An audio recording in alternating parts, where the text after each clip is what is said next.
Hey everyone, welcome to Richard's Retro. This week is just going to be a quick overview and some questions. In this video, we're picking up the 48th week of reading the Bible in a year. This week we finished 1 John, 2 John, and 3 John, where we see his concern for the early church and a desire to meet with them in person. We started Revelation, where we see outstanding imagery of what Jesus has accomplished and what he is going to do. We finished Zechariah, which also showed visions of the end times, and spoke of a time without idols. God reminds us that he created the heavens, the earth, and even our very spirits. We also started Esther, where we see God preparing her to save his people from destruction under a terrible king.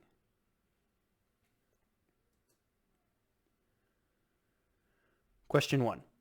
In Esther 1:22, Xerxes sends letters to everyone, proclaiming that every man should be the ruler of his own home and should say whatever he pleases.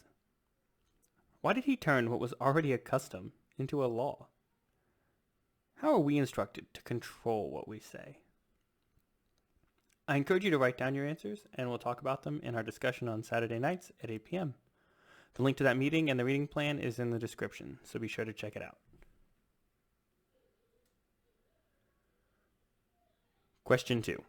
In Esther 4:14, Mordecai tells her relief always comes, but who knows if perhaps you were made queen for just such a time as this? What was so important about this time and threat? How does God set us up for times we don't think we can handle?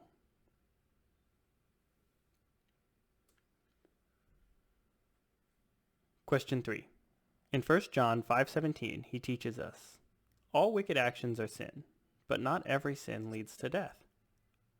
How does this align with Romans 6:23? What is John encouraging us to do when we see sin?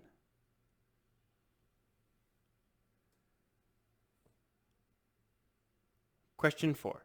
In Revelation 1:16, John describes Jesus. He held 7 stars in his right hand, and a sharp 2-edged sword came from his mouth. How does a sword come out of someone's mouth? Does he have a sharp tongue, or is it more of a projectile?